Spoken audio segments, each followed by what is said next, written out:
Zelensky का हौसला टूट चुका है। ज़ेलेंस्की की उम्मीदों पर पानी फिर चुका है। ज़ेलेंस्की बहुत ही गहरे डिप्रेशन में है।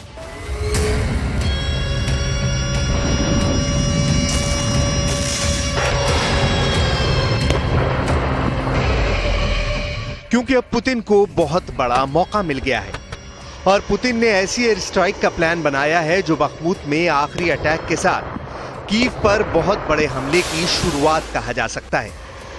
पुतिन के फाइटर जेट इस वक्त बम से लोड किए जा रहे हैं क्योंकि यह खबर पक्की है कि यूक्रेन के एयर डिफेंस मिसाइल खत्म हो चुके हैं या खत्म होने की कगार पर हैं।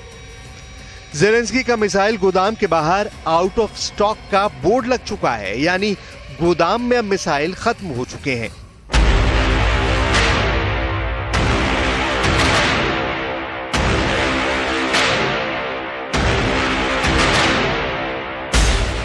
ऐसे में पुतिन बहुत ज्यादा खुश है। पुतिन की एयरफोर्स बहुत खुश है। पुतिन के फाइटर पायलट जश्न मना रहे हैं।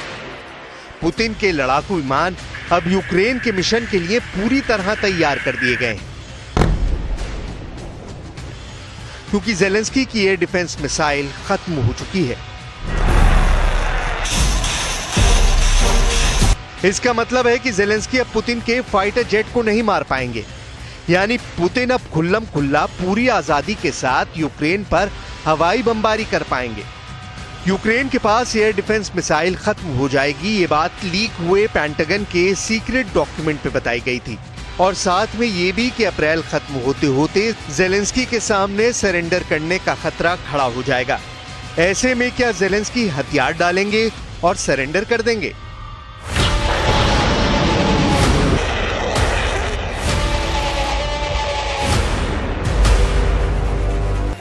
यूक्रेन के युद्ध को लेकर सवाल बहुत ज्यादा हैं, लेकिन इस वक्त का अपडेट यही है कि पुतिन की ताकत के आगे ज़ेलेंस्की की फौज नाकाम साबित हो रही है। उसके पास लड़ने के लिए न फौजी हैं, न ही उन्हें चलाने के लिए हथियार।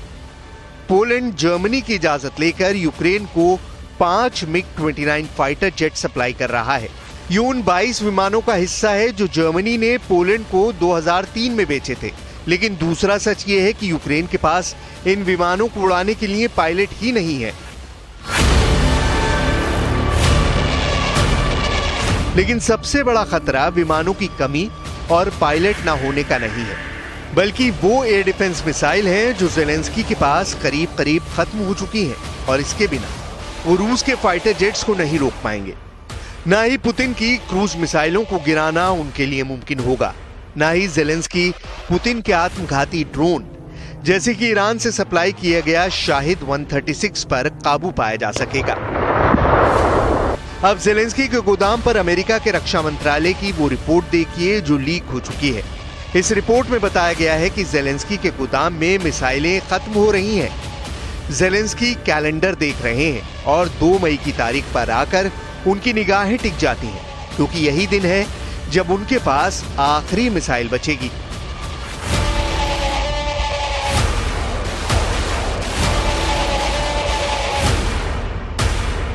पुतिन को यह बात पता चल गई है और उन्होंने अपने लड़ाकू विमानों और ग्राउंड अटैक फाइटर्स को बड़े भारी भरकम बमों से लैस करना शुरू कर दिया है ताकि ज़ेलेंस्की के एयर डिफेंस सिस्टम वाला गोदाम जैसे ही आउट ऑफ स्टॉक हो, रूस की हवाई बमबारी एक बड़े मिशन के साथ शुरू कर दी जाए, क्योंकि तब ज़ेलेंस्की के सबसे खास एयर डिफेंस सिस्टम भी लोहे का टुकड़ा साबित होंगे।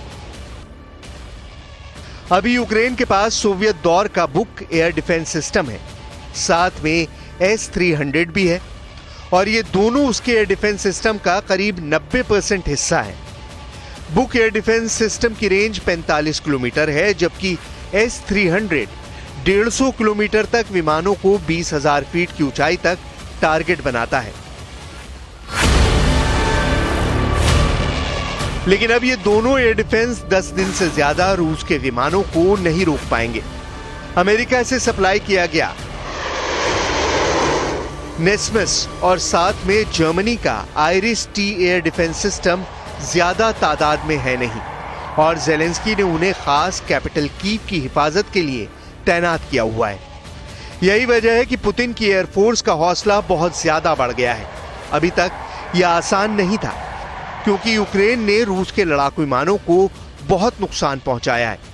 यह दावा ज़ेलेंस्की की फौज बार बार करती रही है, लेकिन अब ज़ेलेंस्की को जरूरत फाइटर जेट्स की भी है।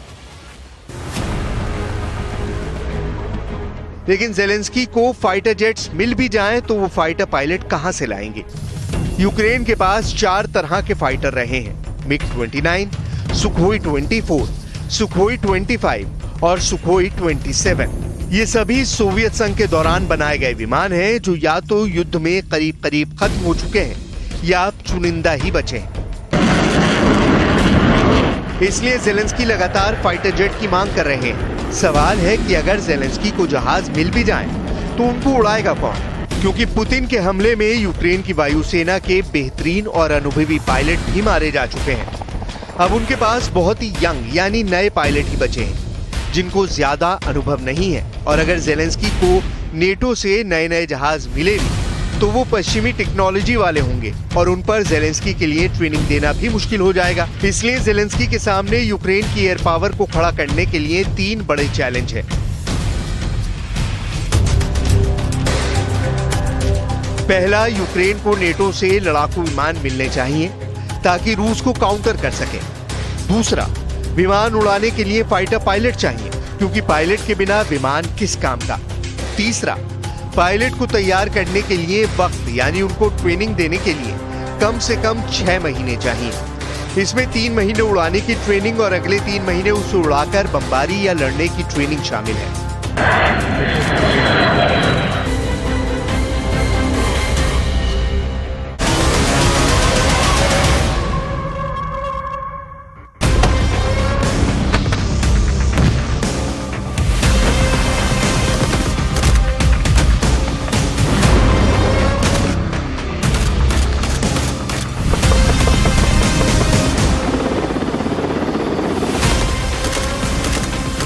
यूक्रेन ने रूस में घुसकर ड्रोन अटैक कर दिया।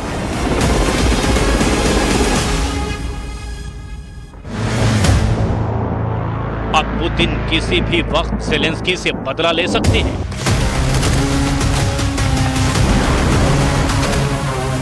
युद्ध के 13 महीने बाद यूक्रेन के सामने रूस से मुकाबले के लिए हथियारों का सबसे बड़ा संकट है। ऐसे में अब ज़ेलेंस्की ने अपने सबसे बड़े कमांडो दस्ते को भी मैदान में उतार दिया है।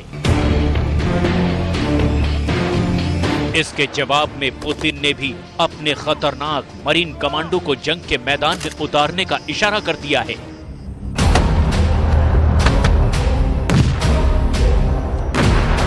ऐसे में सवाल ये है कि क्या यूक्रेन की जंग में अब पुतिन और ज़ेलेंस्की के कमांडो आमने सामने होंगे? इसे लेकर खुद पुतिन ने ऐसा क्या कह दिया है जिसने ज़ेलेंस्की को बेचैन कर दिया है, आपको आगे दिखाएंगे। अभी आप रूस के अंदर के इस वीडियो को देखिए, जो ब्रिटिश अखबार द सन के मुताबिक यूक्रेन के ड्रोन अटैक का है। ब्रिटिश मीडिया के मुताबिक यूक्रेन ने रूस के बेलगोरोड इलाके में 2 बिजली घरों को निशाना बनाया है। दोनों पावर स्टेशनों पर ड्रोन से हमला हुआ, जिसके बाद भीषण आग लग गई और 3,40,000 की आबादी वाला ये इलाका अंधेरे में डूब गया। रूस का बेलगोरोड यूक्रेन बॉर्डर से सिर्फ 35 किलोमीटर दूर है।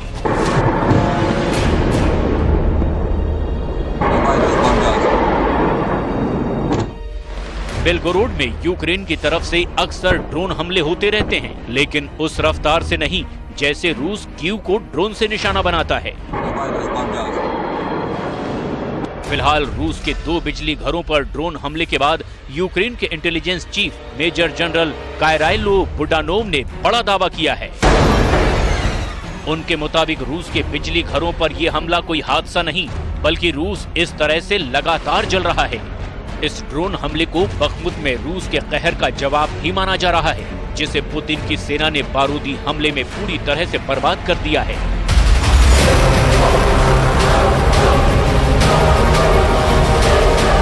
रूस पर पलटवार के लिए यूक्रेन की तैयारियों का एक और बड़ा सबूत सामने आया है।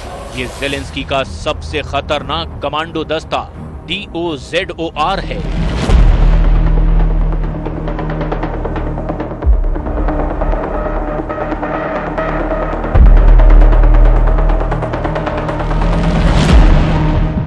यूक्रेन के उस टॉप सीक्रेट कमांडो दस्ते की ट्रेनिंग का वीडियो है जिसे ज़ेलेंस्की रूस से जंग में उतार भी चुके हैं।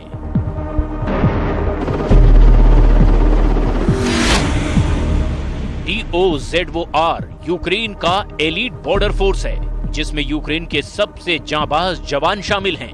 DOZOR यूनिट को सीक्रेट मिशन को अंजाम देने में महारत हासिल है। इस कमांडो दस्ते में यूक्रेन की स्टेट बॉर्डर गार्ड सर्विस के सबसे ताकतवर जवान शामिल होते हैं। साथ ही कुछ ऐसे आम लोग भी DOZOR का हिस्सा बनते हैं जिन्हें यूक्रेन में सुपरमैन का रुतबा हासिल होता है। दावे के मुताबिक राष्ट्रपति व्लादिमीर ज़ेलेंस्की की सुरक्षा इस दस्ते की सबसे पहली जिम्मेदारी है, खासकर तब जब ज़ेलेंस्की विदेश दौरे पर जाते हैं तो वो DOZOR के घेरे में ही रहते हैं। ब्रिटिश अखबार डेली मेल के मुताबिक यूक्रेन के DOZOR कमांडो बेहद क्रूर माने जाते हैं। इस यूनिट के जवानों को जमीन, समंदर और आसमान हर जगह दुश्मन से निपटना बखूबी आता है। ये रात के अंधेरे में भी अपने ऑपरेशन को कामयाबी के साथ अंजाम दे सकते हैं। DOZOR यूनिट की शुरुआत साल 2002 में हुई थी। यूक्रेन की मजबूत बॉर्डर फोर्स की 53,000 जवानों में से कुछ चुनिंदा जाबाजों के साथ इस दस्ते का गठन हुआ था। रूस और पुतिन के डर से यूक्रेन का ये कमांडो दस्ता पूरी तरह से सीक्रेट जिंदगी जीता है। दावे के मुताबिक यूक्रेन के DOZOR कमांडो को रूस से जंग के बीच अमेरिका ने भी ट्रेनिंग दी थी।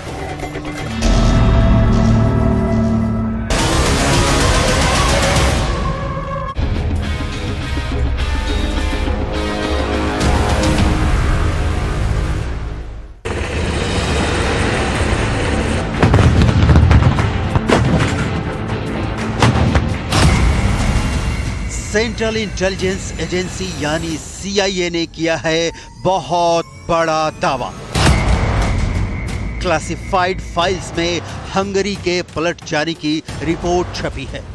पोलैंड के बाद हंगरी होगा यूक्रेन को हथियार सप्लाई करने का सबसे बड़ा रूट। हंगरी को रोकना अब पुतिन के लिए होगा सबसे बड़ा चैलेंज।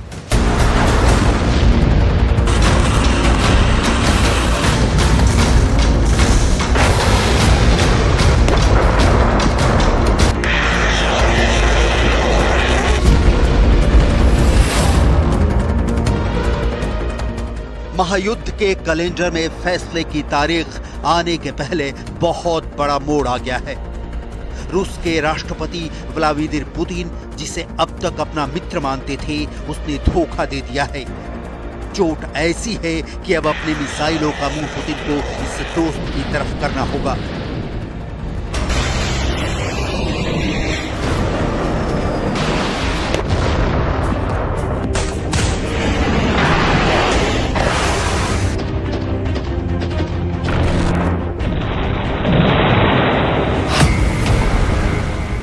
हंगरी ने अपने मखमल के दस्ताने में दोस्त की हत्या का खंजर क्यों छिपाए बैठा था? हंगरी के रास्ते यूक्रेन को कौन से विनाशक हथियार मिलने जा रहे हैं? अब तक दोस्त रहा हंगरी अब क्यों हो गया है पुतिन का सबसे बड़ा दुश्मन? हंगरी के हाथ से निकलने से पुतिन को कितना बड़ा होगा नुकसान? और सबसे बड़ी बात यह कि महायुद्ध में हंगरी के एंट्री का क्या होगा परिणाम? इन 5 सवालों के जवाब डिटेल में दिखाने से पहले इस देश की भौगोलिक और राजनीतिक नक्शे को समझना पड़ेगा। हंगरी यूक्रेन का पड़ोसी देश है। हंगरी के उत्तर पूर्व बॉर्डर से यूक्रेन की सीमा लगती है। अमेरिकी रिपोर्ट कहती है कि हंगरी इस बात के लिए तैयार है कि क्रोएशिया को यूक्रेन हथियार पहुंचाने के लिए रूट मुहैया कराएगा। क्रोएशिया यूक्रेन को हेलीकॉप्टर देना चाहता है ताकि ज़ेलेंस्की की सेना पुतिन की फौज के सामने कमजोर ना पड़े। हंगरी यूरोपियन यूनियन का सदस्य और 1999 से नेटो में भी शामिल है।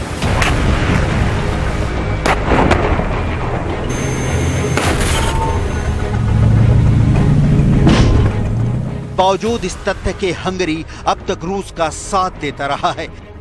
यूरोपियन यूनियन के देशों में सिर्फ हंगरी ऐसा देश है जो पुतिन के खिलाफ कभी खड़ा नहीं हुआ। यहां तक कि हंगरी के प्रधानमंत्री विक्टर ऑर्बान ने दोनों देशों के बीच शांति स्थापित करने की कोशिश तक की है। भले ही इसका अंजाम नहीं निकला और महायुद्ध में मिसाइलों की गर्जना कम नहीं हुई।